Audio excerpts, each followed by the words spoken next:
নমস্কার, আমি প্রিয়াঙ্কি। আজ চলে এলাম একটি মিনি ব্লগ নিয়ে। আজকে আমি যেই ভিডিওটি আপনাদের সাথে শেয়ার করছি সেটা 2025-এর আমাদের প্রথম ঘুরতে যাওয়ার ভিডিও।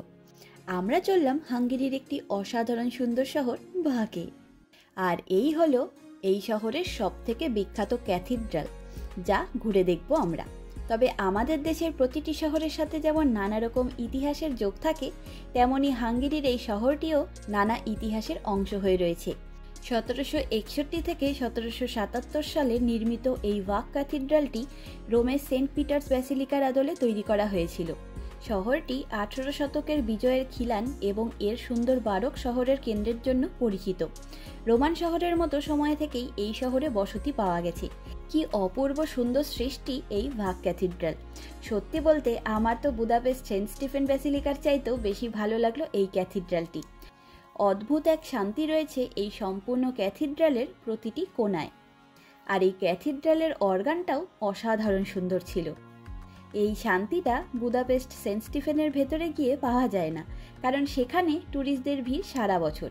তবে নিজেরা প্রায় আধা ঘন্টা মতন সেখানে বসে শান্ত মনে দুই চোখ ভরে শুধু ভেতরটাকে দেখলাম। এই দৃশ্য যেন চোখ মন মাথাকে শান্ত করে দিল একেবারে। যদিও আমরা এমনিতেও যে কোনো চার্চের ভেতরে গিয়ে চুপচাপ বসে থাকতে খুব ভালোবাসি, আর এই চার্চটা এতটাই শান্ত যে বাইরে বেরোতেই ইচ্ছে করছিল না।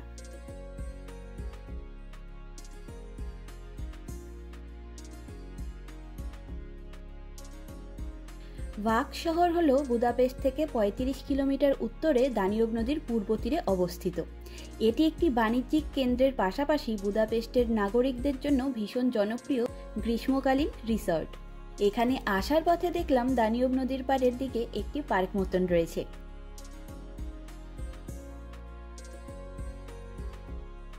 আর সামনে রয়েছে দানিউব নদী, এবং নদীর পাড় বরাবর বিশাল ফাঁকা জায়গা জুড়ে কি সুন্দর পার্ক করা রয়েছে।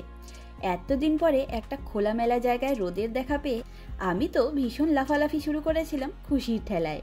আর চারিদিকটা কি সুন্দর লাগছে দেখুন শুধু। ইস, আমি তো শুধু এটা ভাবছি যে এই জায়গাগুলি গরমের দিনে কেমন সুন্দর হয়ে থাকবে, ভাবতেও ভালো লাগছে আমার। আর নদীর ধার বরাবর হাঁটতে হাঁটতেই চলে এলাম এই শহরের ফেরিঘাটের সামনে। নদীর ওপারে পাহাড়ের পেছনে সূর্য ঠাকুরও কিছুক্ষণের মধ্যে অস্ত যাবেন, তাই সূর্যের আলো এখন গোধূলির রং মেখেছে। তবে এদিকটায় রোদ রয়েছে বলে নদীর পাড়ে দাঁড়াতে বেশ ভালো লাগলো।